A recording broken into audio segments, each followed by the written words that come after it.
தலைவரை பற்றி பேசுவதற்கு 1000 முறை பேசி இருக்கிறேன்.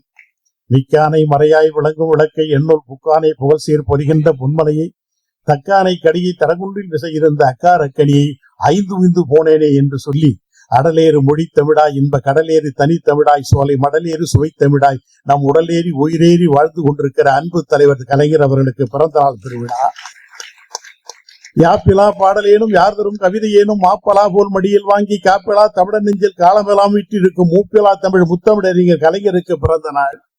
இடியா புயலா எரிமலையின் தீப்பிடம்பா வெடியா படிமுரசா வெளிச்சவரி மின்னல் கொடியா தாயின் மடியா மலர்த்தேனா மது உதட்டு முத்தம என்னவென்று சொல்லி உடன்பிறப்பே என்று சொல்லி உணர்ச்சி பொங்க நெருப்பு ஒரிகளால் எழுதுவாரே தலைவர் கலைஞர் அவருக்கு பிறந்த நாள் பெருவிழா.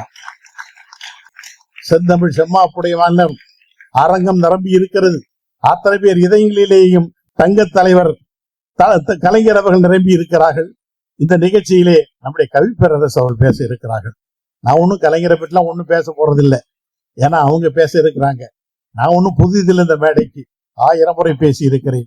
கவிப்பேரரசு பாரதியார் தமிழை எளிமையாக்கினார், பாவேந்தர் தமிழை வலிமையாக்கினார், கண்ணதாசன் இசைக்குள் வைத்து இனிமையாக்கினார், வைரமுத்து மட்டும்தான் தமிழை நவீனம் கலந்து புதுமையாக்கினார். வானம்பாடி இயக்கத்தின் ஞானம்பாடியவர். பாரதியின் கவிதை, புதுமைப்பித்தனின் கதை, ரசிகமணியின் கட்டுரை என்னும் தமிழ் இலக்கியத்தின் 3 கடல்களில் சங்கமமா வாழ்கிறவர் நம்முடைய சாதனை மனிதர் நம்முடைய வைரமுத்து அவர்கள். சினிமாவில் சிதையாமல் அரசியலில் நுழையாமல் இலக்கிய வானில் சரகடித்து செந்தமிழ் மாலையில் சிகரம் தொட்டு வரும் சிம்முட்பறவை இவர். மதுரை ஆவணி வீதியில் வாங்க முடியாத ஆணிமுத்து இந்த வைரமுத்து. நமக்கு தெரியும் வைகை அணைக்கட்டுக்குள் வைரமுத்துவின் வீடு ஊரும் மூழ்கி போனது வரலாறு. அந்த அணைக்கட்டுல ஊரும் வீடும் மறைக்க போனது நமக்கு தெரியும், மூழ்கி போன வரலாறு. ஆனா இன்றைய வரலாறு தெரியுமா? வைரமுத்து என்னும் அணைக்கட்டுக்குள் தமிழ் உலகமே மூழ்கி கிடக்கிறது. அது காலத்தின் கோலம், இது ஞானத்தின் கோலம். போர் உலகையும் புகழ் உலகையும் போற்றி பாடும் புறநானூற்று காட்சி உண்டு. சங்ககால பாண்டியன் தலையலங்கானத்து செருவன் நெடுஞ்செழியன் போருக்கு புறப்படுகிறான். இந்த போரிலே எதிரிகளை புறமுதுகிட்டு ஓட செய்து வெற்றி காண்பேன் நான், தவறினால் புலவர்கள் என்னை பாடாது ஒழிக என்று சுந்தர தமிழால் சூளுரை விட்டு புற சென்றான்.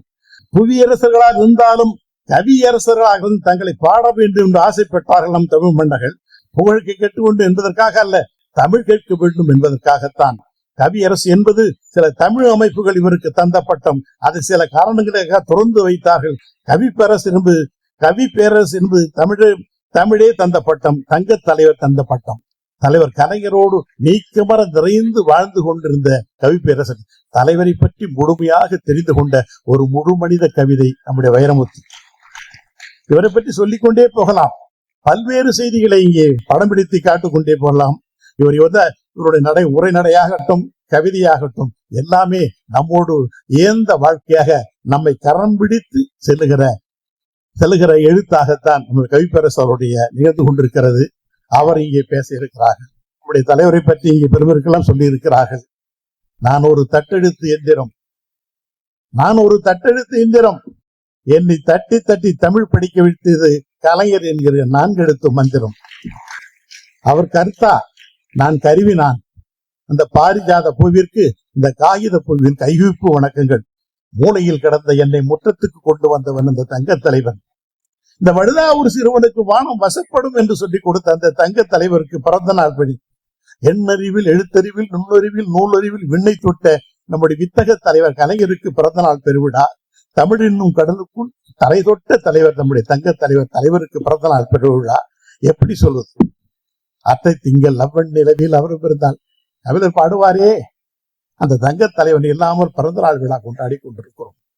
அந்த நினைவிடம் தாண்டி வர முடியல, யாருமே எப்படியுமே பெற முடியல. எப்படித்தான் நம்மை விட்டு பிரிந்தாரோ அவரால் நம்மால் எப்படி அவரை விட்டு பிரிய முடிந்தது என்பதுதான் எனக்கே தெரியவில்லை. அந்த தங்க தலைவருக்கு பிறந்த நாள் பெருவிழா. காலை இளங்குதிரோ கடலின் பெருமுழுக்கோ வாழை குமரி அவள் வண்ண திருவுருவோ பாவின் சுவைகடலோ பங்குமிழி பங்கடலோ என்று சொல்லி சேர சோழ பாண்டிய வம்சத்தில் வந்த திராவிட நாட்டு பெருங்குடி மக்களே, அன்பு சொந்தங்களே, வரலாற்று தங்கங்களே, சிகரங்களை செதுக்குகிற சிங்கங்களே, காற்றோடு கை கொடுக்கும் கடல் நெருப்புகளே, மின்னலை விழுங்கி மின்சாரத்தை கொப்பளிக்கும் தளபதியினுடைய இதய துடிப்புகளே உங்கள் அனைவருக்கும் என்னுடைய பணிவான வணக்கங்கள். சேகர்பாபுனுடைய கட்டளைக்காக 2 நாளா குளிக்கல, இப்போதான் குளிச்சுட்டு வண்டி ஏறி நேரா வந்து இங்க பார்க்க. ஏனென்றால் உலகத்தில் இப்படிப்பட்ட ஒரு அற்புதமான தொண்டனை பார்க்க முடியாது. நான் ஒன்றும்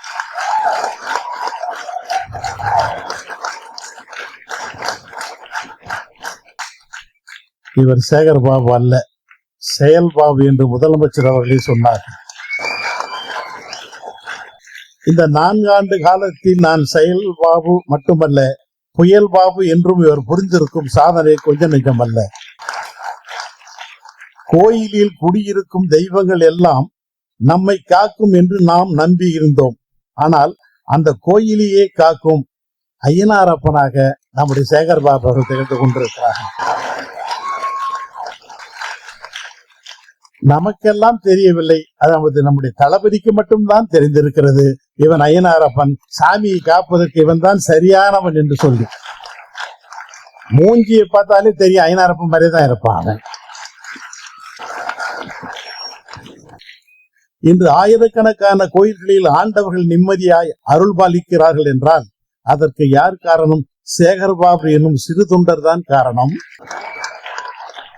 சேகர்பாபு என்னும் தொண்டரடி பொடியாழ்வார் காரணம். சேகர்பாபுவை தயார் செய்த நம் சிங்க தலைவர் தளபதிதான் காரணம். இந்த ஆட்சி பகுத்தறிவுவாதிகளின் பாராட்டுக்குரியது. இந்த ஆட்சி பகுத்தறிவுவாதிகளின் பாராட்டுக்குரியது, ஆன்மீகவாதிகளின் ஆதரவுக்கு உரியது என்னும் இரட்டை சிறகோடு எழுந்து பறக்கும் ராஜாளி பறவைதான் நம் சேகர்பாபு. ஆலயம் தொழுவது சாலமும் நன்று, ஆலயம் தொழுவது சாலமும் நின்று ஆலயம் காப்பது அதைவிட நன்று என்று சொல்லி ஆலயங்களை காத்து வருகிறவர் நம்முடைய சேகர்பாபு. ஆயிரக்கணக்கான கோயில்களில் குடமுடுக்கு மற்றும் திருப்பணிகள் செய்து பல திருப்பங்களை ஏற்படுத்தி வரும் சேகர்பாபு தலைநகர் சென்னையில் கிழக்கு மட்டுமல்ல, ஆன்மீக வானத்திலும் கிழக்காக திகழ்ந்து கொண்டிருக்கிறவர். தமிழக வரலாற்றில் கங்கை கொண்டான் கடாரம் கொண்டான் என்பதை போல் பல கோடி மதிப்பில் உள்ள கோயில் நிலங்களை துணிச்சலாக மீட்டெடுத்த நம் சேகர்பாபுவை கோயில் கொண்டான் என்றே கூட சொல்ல வேண்டும். வேலெடுத்த முருகனை போல் வில்லெடுத்த ராமனை போல் பெரியார் நெஞ்சில் முள்ளெடுத்த நம் முதலமைச்சர் என்பதை அனைவரும் அர்ச்சகராகலாம் என்கிற திட்டத்தை நிறைவேற்றியவர் நம்முடைய சேகர்பாபு அவர்கள் தான். நம் திராவிட மாடல் ஆட்சியின் நம்பிக்கை நட்சத்திரங்களில் ஒருவர் என்பதை நாளைய வரலாறு பேசும். இவர் அண்மையில் 3 அறிவிப்புகள் வெளியிட்டிருக்கிறார்கள். தமிழ் கடவுள் முருகனுக்கு பெருமை சேர்க்கும் வகையில் மருதமலையில் 184 அடி உயரத்தில் முருகன் சிலை அமைக்கப்படுகிறது. அதே போல ஈரோட்டில் 180 அடி உயரத்தில் முருகன் சிலை அமைக்கப்படுகிறது. என் தொகுதியில் ராணிப்பேட்டையில் 314 அடி உயரத்தில் முருகன் சிலை அமைக்கப்படுது. இது போன்ற சாதனைகள் இவர் நிகழ்த்திவிட்டால் 29,000 அடி உயரத்தில் இருக்கும் எவரெஸ்ட் சிகரத்திலும் நம் தங்க தலைவர் தளபதியினுடைய புகழை பொறித்து விடுவார் என்பது இதிலே